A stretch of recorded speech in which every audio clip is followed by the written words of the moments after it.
আফগানিস্তানের মোল্লা ওমরের সাথে আমার কয়েকবার বৈঠক হলো, খালেদা জিয়ার সাথে কয়েকবার বৈঠক, লেনদেনের সম্পর্ক কি সব কিছুর জবাব দিছি আমি।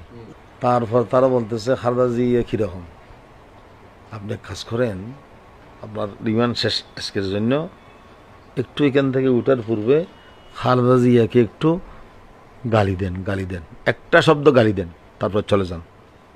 আমি মুখটা বন্ধ করে সেখান থেকে চলে আসছি। কেন গালি দেব? গালি দেওয়ার কোনো অর্থ আছে? মুখ বন্ধ করে চলে আসছি, মুখটা বন্ধ করে চলে আসছি। রিমান্ডে 9 দিন, এরপর 22 দিন দিল রিমান্ড, জানছেন। 9 দিন রিমান্ড শেষ হওয়ার পর কোর্টে নিয়ে গেছে। কোর্টে তো আমার পক্ষে অনেক স্লোগান, আমার পক্ষে অনেক এটা জানছেন। এরপর কোর্টে 9 দিন রিমান্ডের পর 22 দিন রিমান্ড দিছে। তখন কিন্তু আমার শরীর অবস্থা খুব খারাপ। 22 দিনকে আবার কাটাইয়া 4 দিন করে আল্লাহর রহমতে 9 আর 4 13 দিন রিমান্ড। ওইখানে রিমান্ডে আমাকে কিছু চিকিৎসা করেছে, ইঞ্জেকশন দিছে, কিন্তু এখন আমার কিছু বুঝতে পারতেছি না এটা কি ভালো হওয়ার জন্য না খারাপ হওয়ার জন্য, এটাও বুঝা কঠিন আমার জন্য।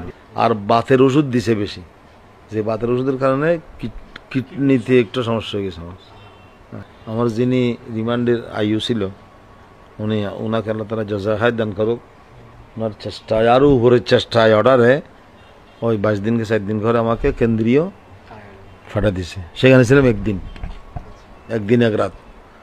ওইখানে হাটদারির আমাদের একজন দায়িত্বশীল আছে জাহেদ বলেছেন, আপনি এখানে কেন্দ্রীয় কারাগারে কষ্ট পাবেন, আপনাকে আমি পাঠিয়ে দেবো গাজীপুর কাশিমপুর পাঠিয়ে দেব।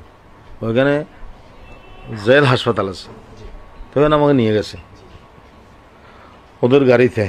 জেল হাসপাতালে ভর্তি করার পর একটু ভালো লাগছে, অনেক লোকজন আছে ওইখানে, দেখা করছে আমার পরিচিত, একটু চিকিৎসা আরম্ভ হয়ে গেছে।